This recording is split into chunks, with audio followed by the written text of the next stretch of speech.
bya tikitoko bya mukolo bya ddala. Kitange amazima gali nti n'okumuntu atutambulako ne muto wange tugenda kulya ku ssente nti twakola tulina mwemulya ssente tugenda kulya ku ssente.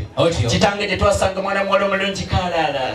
Kitange alina gwe yalinayo omukyala amazima gali nti yali ssenga. Omukyala ng'alina omuwala ye taata nga ye ssenga ye taata.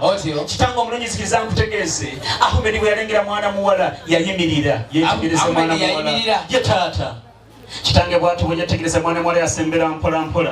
Taata zikiriza nkutegeeza Ahmed ate bwe yatuuka mu maaso ga Aisha Aisha yakkakkana Aisha nakka Aisha ase.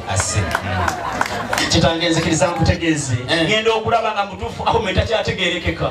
Atandise okwogera Oluchina Ahmed nchomo unjani nchomo Aisha wali Luwarabu. Tata yali ategeeza nti bwe sigenda kwanjula maka g'abaana gwa mwana ono mbage ekikyawo Oluchina lubadde lutya kyonkinga hawo Aisha.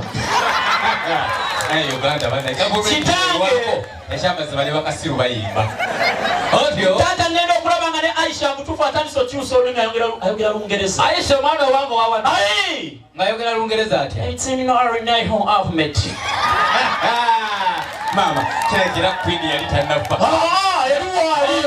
Kitange nga n'omuwala ategeeza nti mutuufu we sanjula mwana mulenzi ono waffe mbaka ekikyamu. Kitange ngenda okulaba otandise kyakala olwo Aisha mangu ago asazeewo yanjula Ahmed mangu abakyala mujja temukomereze nga mpafu bana.